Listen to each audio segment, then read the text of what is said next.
Cairo, Seattle.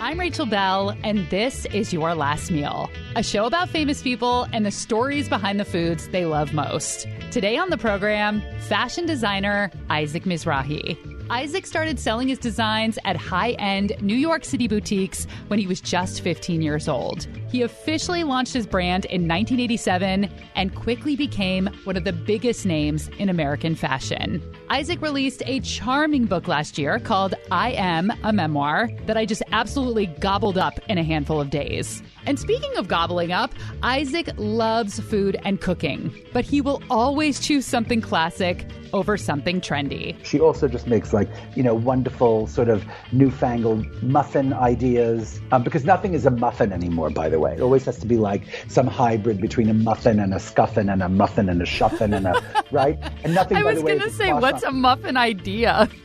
Oh, you know what I'm talking about. Do not lie and say you don't know what I'm talking about. They don't make the plain old baked goods anymore. Yeah. Like it's a croissini. Right, it's a totally. Croissinta. It's not a croissant. You see what I mean? Which is also your psychic's name, Croissinta. Right, exactly. Boom. Isaac's home base is in New York City, but he also has a second home in Bridgehampton, Long Island, which is where he sources most of the produce for his last meal. And while discussing his last meal, Isaac sent me on a mission to uncover a culinary mystery that no one has been able to solve for him. Now, I can't take too much credit because I consulted with 3 experts to solve this mystery. I spoke with top ice cream scientists over at Ben & Jerry's headquarters and at Molly Moon's Homemade Ice Cream in Seattle. And I even checked in with the kitchen manager at Nestle for good measure. And I was handsomely rewarded for all of my efforts. We will talk about that much later in the show. But right now, my conversation with the most precious man, somebody who makes you feel really special when you're talking to them. Definitely the only person that I've interviewed for the podcast who started the interview by asking me a question. What did you eat for lunch today, Rachel Bell? Oh, God. Well, you know what's funny? I didn't eat lunch, but for breakfast, I'm such a Jew. I had chicken soup that I made from scratch, but no matzo balls. Wow, that sounds like an overachieving kind of breakfast, darling. I know. Well, I didn't make it from scratch today. It was leftovers. Okay. What did you have for lunch? Well, I didn't eat breakfast, so I went for this big kind of sandwich at Cook Shop. It was delicious. It was roasted mushrooms and loads of cheese. I haven't seen that much cheese on a plate in a really long time. So delicious. And I ate every bite of it. It was like a panini. Yeah. Did you even scrape the cheese that had melted onto the plate off? I love the cheese that gets stuck. You're sick. You're a sick girl, but I did. How about that? That's my favorite part. There's this local burger chain here called Dick's, and I call it cheese paper, the cheese that sticks to the paper when you open it. And I like to scrape it off with my teeth like an animal. Where's your novel? Come on, that's a real detail that would resonate with so many millions of people. Thank you. That's what I love. Is it called the preface or the forward to your book where you're I just want to talk about the minutia. And I was please do. I know. That's next volume. Darling. Yes. Ladies and gentlemen, Isaac Mizrahi. I'm going to start by asking you a random question. I read this article, I don't remember where it was now, maybe The Kitchen or something, where they came over to your house and they looked through your fridge and you had to comment on basically everything you had in your fridge. Right. And which is opening up your underwear drawer. It's very vulnerable. And you had to make a comment on the fact that you had Worcester sauce in your fridge. And you said, it's like Granny's panties. What does that mean? Yeah. Well, that's a phrase that comes from my friend Mark Morris. He always says, it has a little bit of Granny's panties in it, which means it's a little off tasting, a little yeasty or fungusy tasting. Okay. Granny's panties. Yeah, exactly. It's the Mark Morris version of umami, possibly. Granny's panties, the fifth taste. Right, exactly. The sweet, sour, whatever, umami, and Granny's panties. Oh, it's so gross. I like it. Isaac grew up in Brooklyn in a conservative Syrian Jewish family and community. He was a hyper-creative kid who constructed puppets for puppet shows and sewed clothes for Barbies. His mother loved fashion, and his father worked in the garment industry and gave Isaac a sewing machine for his 10th birthday. I was bursting to make things and making things and performing and making puppets and eventually making clothes and doing shows, right?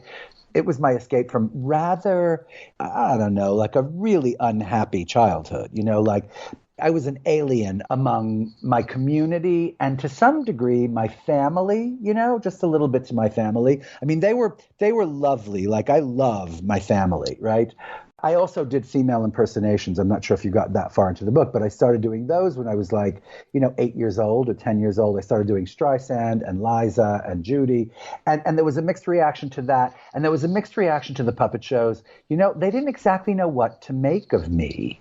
It was like, oh, what do we do with him, right? Like, I was so effeminate and even then, I had these tendencies toward the flamboyant. Isaac attended the Yeshiva of Flatbush, a religious school. But when he was in 8th grade, he had a very special teacher who recognized his talents, saw that he was struggling in this conservative religious environment, and she's the one that convinced his parents to let him audition for the High School of Performing Arts in Manhattan. This is the same school that the 1980 film Fame was set in. And then I was accepted into the drama department. And it was really just like a kind of turnaround in my life. I learned a very, very important lesson early in my life, which was the lesson of optimism. Just when you think it's like the end of the world, like something comes up and suddenly you're freed from this terrible constraint, Sorry about the siren. Sorry about all the noise on this side, but how dare someone have a heart attack during our interview? Exactly.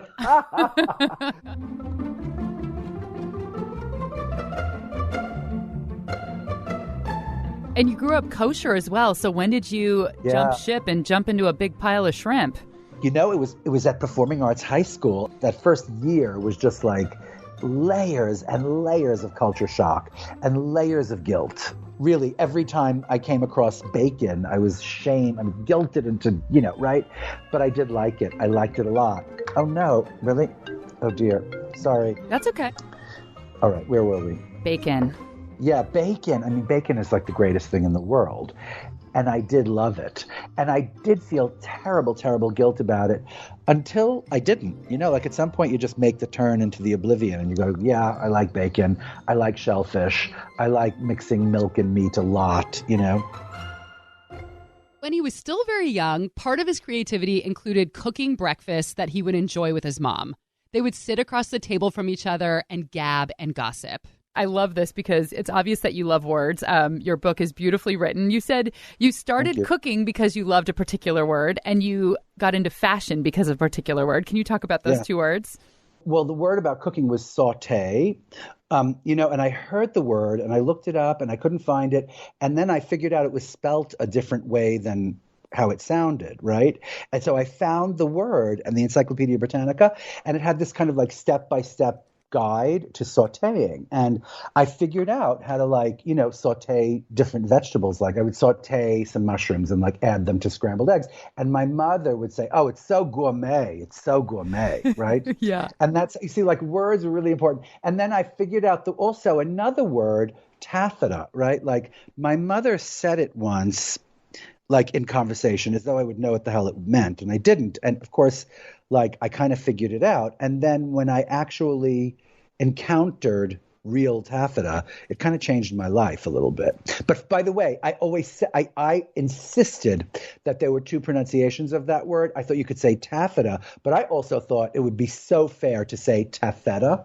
Taffeta. Because of the way it's spelled. Hello, taffeta. Taffeta, darling. Isaac has a lot of opinions on food and dining. Some hot takes, if you will. So now I present to you a little segment I'd like to call I'll Tell You What with Isaac Mizrahi. I'll tell you what I don't like as much as I thought I liked, which is fine dining. I don't like it that much. I don't like sitting there for hours. 11 Madison Park, right? It's 11 hours. Yeah. Right? I'll tell you what I think has gotten so out of hand, darling, is pickling and brining of things. Everything is so pickly and briny and vinegary, and I don't like it that much. Did you notice there's a huge pickle brine moment going on? It's almost upsetting. And everyone's saying acid. You mean lemon juice? What the hell are you talking about? Acid, right? Acid is lemon juice or vinegar. What other acids are there? Can you tell me? Sorry, just saying. Acid. Really. We're going to take a quick break, but when we come back, Isaac Mizrahi shares his last meal. And we know it's not going to be pickled, it's not going to be fancy, and it most certainly is not going to be a cruffin. We'll be right back.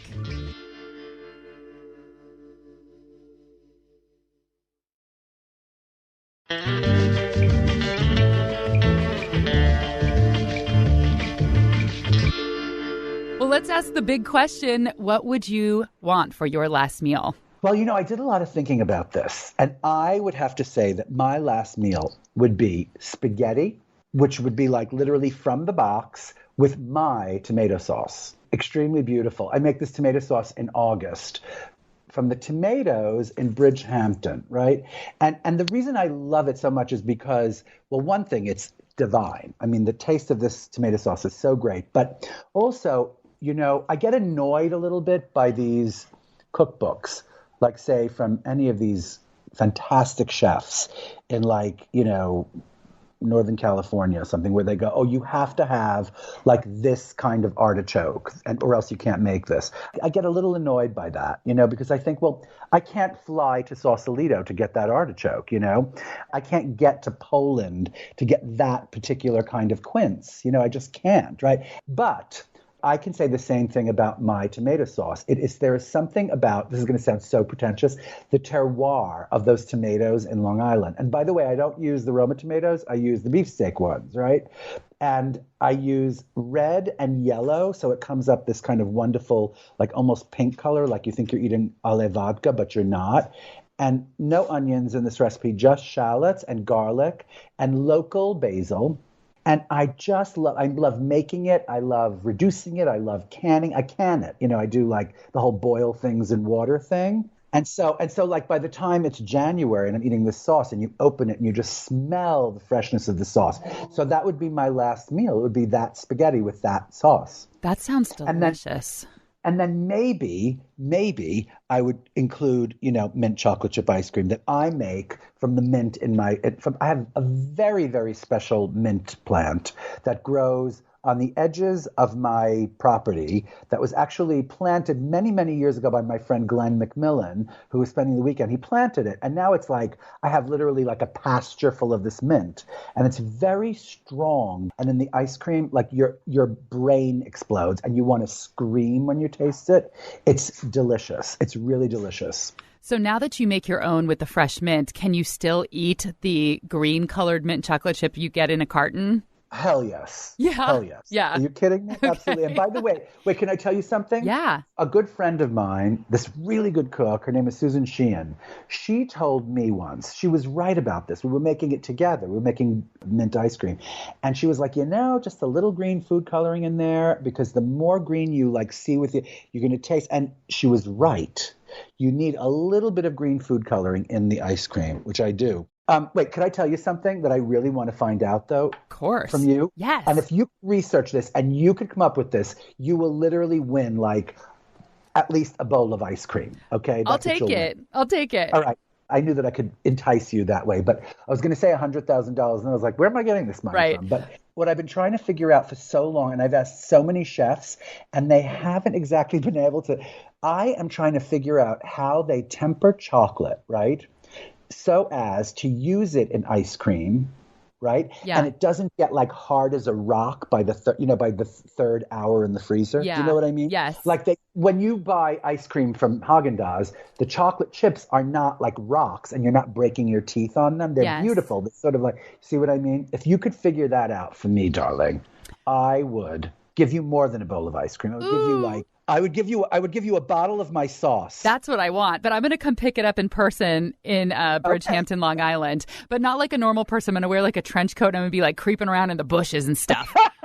And you're going to steal it. Yeah, I'm going to try. Here's the thing. I only make 30 bottles a year. Yeah. So that's really little. And I give one to my cousin and one to my friend Myra and one to this friend and one to that friend. I don't give more than 5 or 6 bottles away, only because, I like a lot of times of eating spaghetti between August and, No, I'm looking forward to this because on another episode, we researched why the marshmallows in Rocky Road ice cream don't get hard. So see? I'm already on this track. And I've also am curious why some chocolate chips, when you bake them in cookies, don't melt and hold their form. So I think that there's something to figure out here for sure. You know that wonderful Lynn Rosetto Casper? Yes. She's wonderful. She has that incredible show called The Splendid Table on NPR. I adore it. And I was like, Lynn, you have to figure this out. And then she sent me this long thing, but it never answered the question. She started to answer the question, but she never fully, because I was like, I think I've stumped her. Yeah. I asked a few different chefs about that, and I literally think I've stumped them. Well, I think Lynn was trying to distract you with lots and lots of words and paragraphs. But I'm not going to do that. There's going to be no smoke and whistles. I'm going to do this, and I'm so excited that you came with a request because that makes it extra fun for me. Yay. I love it. Yeah, I said smoke and whistles, but I don't have time to discuss my linguistic missteps. I have a mystery to solve. Little does Isaac know that he doesn't need to bribe me with marinara sauce and ice cream, even though I would happily fly to Bridgehampton, Long Island to receive these prizes. The only payment I really want is for him to call me darling for the rest of my life. I got in touch with not one, but 2 ice creameries, Ben & Jerry's and Molly Moon's Homemade Ice Cream in Seattle. Here is our cookie dough flavor that I'm scooping right now. And it is a brown sugar cinnamon nutmeg ice cream with our homemade chocolate chip oatmeal cookie dough that is made and cut in-house, and it's super delicious. Heather Hodge is the head chef and manager of culinary operations at Molly Moon's. She conceptualizes flavors, she does R&D for new flavors, and she helps develop all of the components, the little add-ins that go into every scoop. I have a very specific question for you that comes from Isaac Mizrahi because he makes his own ice cream, and he makes mint chip ice cream with the mint from his garden, and he wants to know why the chocolate chunks in ice cream don't freeze and like break your tooth and get super, super hard in the freezing process.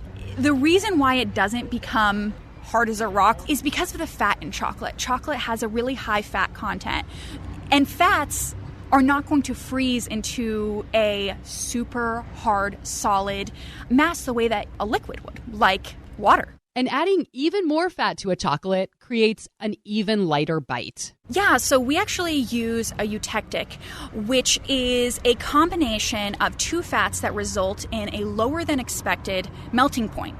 So in our case, we take Theo's 70% dark chocolate and some organic coconut oil, and we combine those two to make a inclusion that we drizzle into our ice cream that is able to be really, really firm when frozen and crunchy and crispy when frozen. But when it actually gets into your mouth, which is about like 94, 95 degrees Fahrenheit, it melts really, really quickly. So you get the texture of the crunch, but a really, really nice melting point so you can get the full flavor of the chocolate. They use this same melted down mixture of chocolate and coconut oil as a chocolate shell topping, just like Magic Shell. And this mixture of chocolate and oil is basically what ice cream companies use to create the chocolate shell on an ice cream bar. Over at Ben & Jerry's, they use chocolate that's been combined with vegetable oil to create what they call a compound chocolate. We buy our chunks pre-made from Barry Callebaut. They're one of the world's largest chocolate manufacturers, and they've been doing this forever, so they know the requirements of ice cream people and what it needs to be. Our formula is proprietary to Ben & Jerry's, but it's how everybody does it. That's Ben & Jerry's flavor guru, that's what they call him, Eric Fredette, who's responsible for creating flavors like Tonight Dough, Brownie Batter Core, and Chocolate Therapy. It's kind of like talking to a celebrity. It's funny. It's ice cream flavors, but I feel like I'm talking to like a movie director or somebody who created, Oscar the Grouch. It's like, you're the guy who created these amazing flavors that we all love. And Eric says they get 4 different shapes of compound chocolate to use in all of their ice creams. We get chunks, we get flakes, we get flakettes, and we get chips. Chunk is big and clunky and crunchy and hard, so some flavors get that, like New York Super Fudge Chunk. Cherry Garcia has a flake, so it's slightly thinner, it snaps easier. Chips go into mini cups or any item where you want to disperse the chocolate more evenly. You don't want to find a chunk. You want a little bit of chocolate pretty much in every bite. Eric says it's important to have chocolate that melts quickly on your tongue at about the same rate that the ice cream is melting. So let's say you're eating Ben & Jerry's New York Super Fudge Chunk. It's chocolate ice cream with white and dark fudge chunks, pecans, walnuts, and fudge-covered almonds. And when you take a bite, you don't want the ice cream to melt away and leave you with this mouthful of hard, waxy chocolate chunks. You want the chocolate to melt at the same rate as the ice cream so you can enjoy all of those components at the same time. And chocolate plays an important role in ice cream, not just because it's delicious, but it's also used as a protective coating. If you want something to stay crunchy, or if you want to protect it from melting like a candy cane piece would melt into a little puddle of goo after a couple of weeks in ice cream. And that's called moisture migration. So moisture, water from the ice cream itself will go into whatever you put in there. So I can put a dark chocolate sandwich cookie, like an Oreo, into ice cream, and it's crunchy. But in a couple of weeks, it'll be soft because the moisture will migrate into that dry cookie, and it'll soften it up. But if I wanted that cookie to stay crunchy, and you use chocolate for that. Heather from Molly Moon says a lot of thought and engineering and science goes into making a pint of ice cream with lots of chunky add-ins and swirls. I actually would love for the world to know how hard it is to put a caramel into our homemade ice cream. Not only does it have a higher density, so it immediately wants to sink through the entire tub of ice cream and go to the bottom of the tub, but getting that perfect temperature to pour it in, that perfect texture as you pour it in, it's really, really tricky. And then getting that really, really nice swirl as well, where you get a little gob of the caramel with every single bite versus something that just melts directly into the ice cream and becomes more of a caramel ice cream is really tricky. When Isaac was asking me about the science behind chocolate chunks in ice cream, you might remember that I mentioned that I've always wondered how chocolate chips hold their shape when baked into a cookie.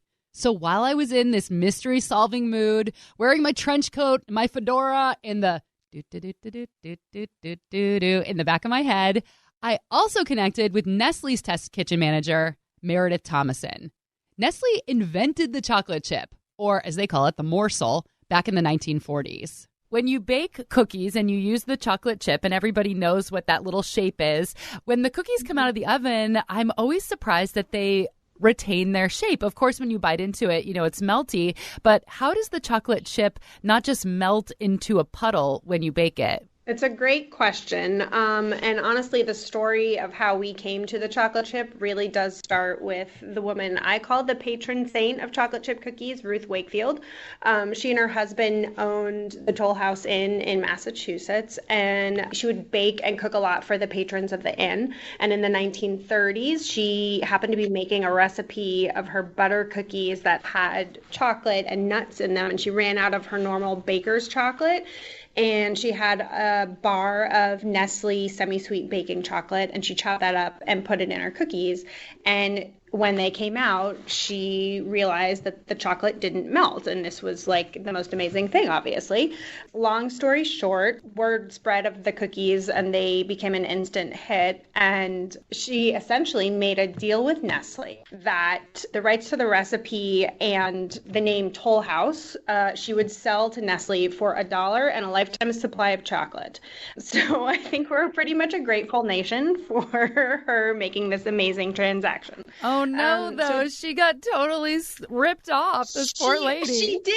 She did, but we all benefited, you know? Sometimes we have to make sacrifices in life. So anyways, with that, so Nestle, you know, took over this idea of the chocolate chip cookie, and I think what happened was there was a need for smaller pieces of chocolate. People were kind of getting sick and tired of chopping up chocolate bars. So Nestle invented the chocolate chip, or like what we like to say is the morsel. And that was a few years after she invented the recipe to begin with. And so our shape with the curl on top is unique to Nestle. So that being said, chocolate chips in general are made a little bit different than a bar of chocolate. Chocolate chips usually have less cocoa butter in them than a chocolate bar. So cocoa butter is what makes chocolate more liquidy and less viscous. So chocolate chips have a higher viscosity than a bar of chocolate because they have less cocoa butter in them. Usually they also have some lecithin and more sugar and cocoa solids in them, and that also helps them retain their shape. But, the cool thing about Nestle chocolate chips or morsels is that they also, when you bite into them, when they first come out of the oven, there's this little pull or like little curlicue that happens. That's like the little melty part in the center. That's my favorite part. And so, we formulated our morsels to have that nice little pull and the soft center when they come out. But it's not a puddle, like you said. It still retains its shape. Well, there you have it, Isaac. I solved your mystery.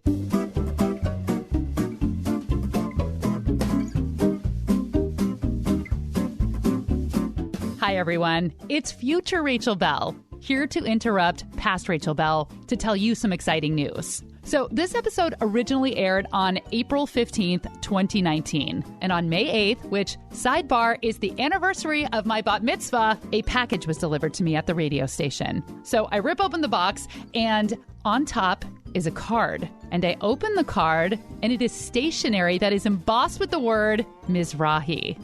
So now I start getting excited and my heart is racing. And I read the card, and in Isaac's handwriting, it says, "Dear darling, you did it.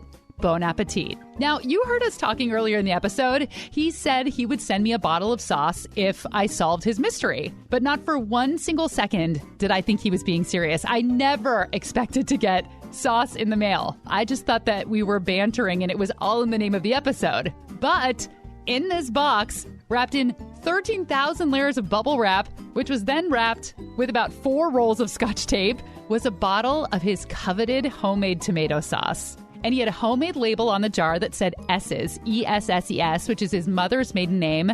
And he very kindly included instructions on how to reheat the sauce. He told me to put lots and lots of grated Parmesan cheese on top. And at this point, I am just losing my mind. My whole body is just buzzing with excitement. And honestly, it wasn't just about the sauce, and it wasn't that a famous person sent me the sauce. It was about the fact that I felt like we connected so much during our interview, and this made me feel like he felt the connection too. So it was a really, really, really sweet gesture. And to honor that gesture, I did not open that bottle of sauce until August 20th, 2019. But I finally opened it. I was kind of saving it for a special occasion, which I don't know what that ended up being. But you can watch a video of me wearing a very strange combination of loungewear, cooking spaghetti, warming up Isaac's sauce. It's all on my Instagram stories. It's saved to the top of my page. It's called Isaac Spaghetti. So make sure and follow along on Instagram, Your Last Meal Podcast. And now you know, Isaac Mizrahi has a heart of gold, and he does what he says he's going to do, even if you think it was just a joke.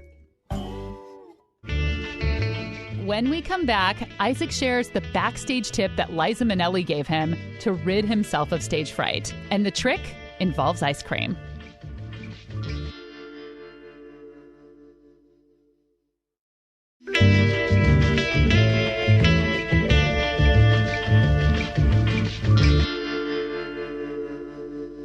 Isaac Mizrahi wants spaghetti with homegrown and home-canned tomato sauce for his last meal. And he wants homemade mint chip ice cream with mint from his Long Island garden. And thanks to a tip from Liza Minnelli, who, by the way, also went to that same performing arts high school in Manhattan, that ice cream actually helps him when he gets stage fright. When we first met, like I was 26 years old, right? We were backstage at this event where she was giving me an award. And she noticed that I was really nervous because I had to speak. And she was like, "Oh, what's your favorite food?" And I was like, "Oh, my favorite food is ice cream, hands down." And she goes, "Oh, what's your favorite flavor ice cream?" I said, "Oh, easy. It's mint chocolate chip." And she said, "Okay, picture yourself in 2 hours from now, after this is all done, whether it's a huge success or a big failure, but you're in your bed eating a big bowl of mint chocolate chip ice cream." Like, does that, and then suddenly, poof, like the stage fright was gone, because she's right. It's not about success or failure or being nervous. It's about eating ice cream. It's always about eating ice cream. Well, why do you think that does work, though? What does it do to you psychologically that calms you? Well, it makes me think that, that what is about to happen is of no import, and that the most important thing is this sitting in bed eating ice cream, because that's really what I love to do. Yeah. Seriously. And by the way, I speak about that in the preface to my book, that, I'm not really a reveler. I'm not someone who looks at my life and measures it by achievements.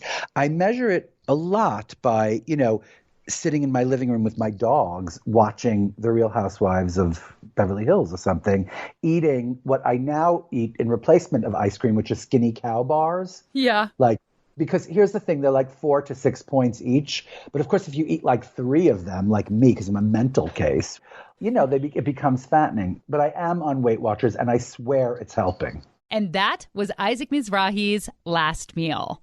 Thank you so much. I could talk to you all day. I admire your confidence and just your whole humor and personality. I just think you're the best. Well, you're pretty darn special yourself. Thank you. It was a really fun day. You'll think differently when I'm in your yard with the trench coat. Exactly. Stealing my sauce. Thank you. All right, darling. Bye-bye. Bye. I never had to bust out that trench coat because a few months after this episode aired, Isaac invited me to his Manhattan apartment to cook a couple dishes together for his YouTube channel, HelloIsaac.com. Where did you learn to cook, Rachel Bell? You know, I grew up in a family that was very into food. Okay, I'm bored already. I think I overstuffed my tortilla. That's okay. That's one of my problems, overstuffing my tortilla. I got a lot of response of people saying, you guys just connected. You had this magical connection. Going on. I feel like we should maybe have a child together. East Coast, West Coast Jews. It's going to be like the Biggie Smalls and Tupac, but of Jews. Nice. You know, there's that saying, people will forget what you said, people will forget what you did, but people will never forget how you made them feel. And Isaac is an expert. He's a professor at knowing how to make people feel special. You can watch the cooking videos that we made at HelloRachelBell.com. Just click on the video tab. Or you can find a link in the show notes of this episode. And don't forget to pick up Isaac's book, I Am a Memoir. Thanks to Heather Hodge, head chef at Molly Moon's Homemade Ice Cream in Seattle, and Ben & Jerry's flavor guru, Eric Fredette. Thanks to Meredith Tomason, test kitchen manager at Nestle. As always, you will find the original Toll House cookie recipe on the back of their bags of morsels. This episode was originally produced by Aaron Mason and me, but it was cleaned up and reproduced by Laura Scott and me. Our theme music is by Prom Queen. You can listen to her music, buy her music at promqueenband.bandcamp. Follow along on Instagram at Your Last Meal Podcast. That's where you can see exclusive footage of me in a very strange outfit cooking Isaac spaghetti. That's where you can send me a message and stay up to date on all things Your Last Meal. And I'm not sure how closely you listen to the credits, but if you do, you know that this show is made and marketed by only 2 people, Laura Scott and me. So we can use all the help we can get. If you like the show, please leave a review on your podcast player or just easily tap out 5 stars if you use Apple Podcasts. That helps get the show out to more people. It's super quick and easy to do. Thank you so much. Woof. That's for you, Renee. I'm Rachel Bell, and this is Your Last Meal. You know, I only wear black because I'm so terribly vain, and all I ever think about or have ever thought about is looking thinner than I do. Yeah. You know? And though black cannot work miracles, it does help.